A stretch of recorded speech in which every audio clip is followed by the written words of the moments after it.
rural areas outside of Da Nang is where we visited. I was there last July. And as I visited our partner there, Children of Vietnam, they took me to a school, one of the schools that uses our meals. It was called the Tan Tan School, and it was a school for special needs kids, kids with physical and mental disabilities. And what you have to know about in that particular area of the world, often children with those kinds of needs don't receive any care. And frankly, often they don't survive. But this was a pretty remarkable exception. There was a foundation, a Norwegian foundation, that had provided funding for this school, the Tan Tan School. So when my group of about 15 people arrived, we arrived at the school and we were so amazed at what a beautiful school this was. I mean, just really beautiful facilities. And of course, they were using our meals to support the school lunch feeding program, so we wanted to go and see and serve some of the meals and see the kind of impact that these meals were having. In July, has anyone ever visited Vietnam? Well, let me tell you, in July, it's like 105 degrees, and it was humid like you wouldn't believe. I mean, we were walking through the school, and we were just sweating from the humidity and the heat. And there's no air conditioning in this school. And so all the doors and the windows were open.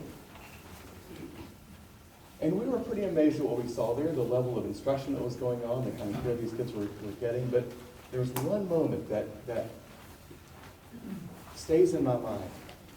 We were walking past the classrooms, and I noticed that the group, part of my group, had sort of stopped up in front of me, in front of one of the classrooms. And when I joined them, I realized why.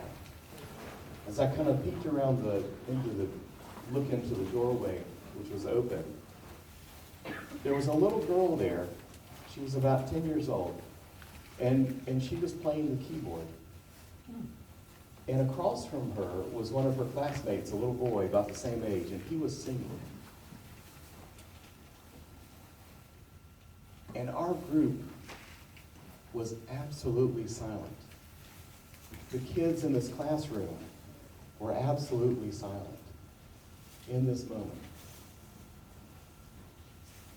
What occurred to me then was that had it not been for that school, and had it not been for the meals that we were providing to nourish these children, that music that we were hearing, that beautiful, beautiful music that we were hearing would not have existed in the world. There are a lot of reasons we talk about ending hunger, the reasons to end hunger. There's the humanitarian reason that we have enough food in the world to feed every single person. And so it's a tragedy that any child has to go to bed hungry at night. There's all kinds of security and economic reasons. We know that hunger and poverty leads to political instability around the world. So there's that issue.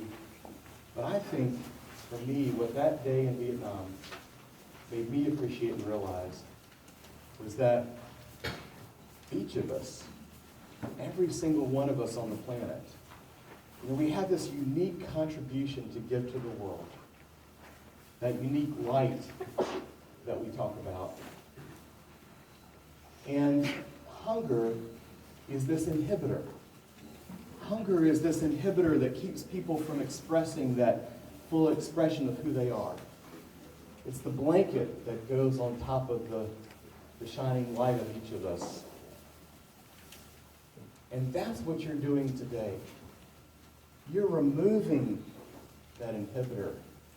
The meals that you're packaging are more than food, folks. The meals that you're packaging today are life transforming. And I've seen it. I saw it in the lives of those children that I saw in Vietnam. I saw it expressed through the music that I was able to hear that day. And so as you package these meals, please let your heart be filled as well. Let your hearts be filled, because you are making a difference in the lives of people that you will never meet, who will never be able to thank you, but whose lives you are transforming. And I've seen that firsthand. So from the bottom of my heart, thank you for what you were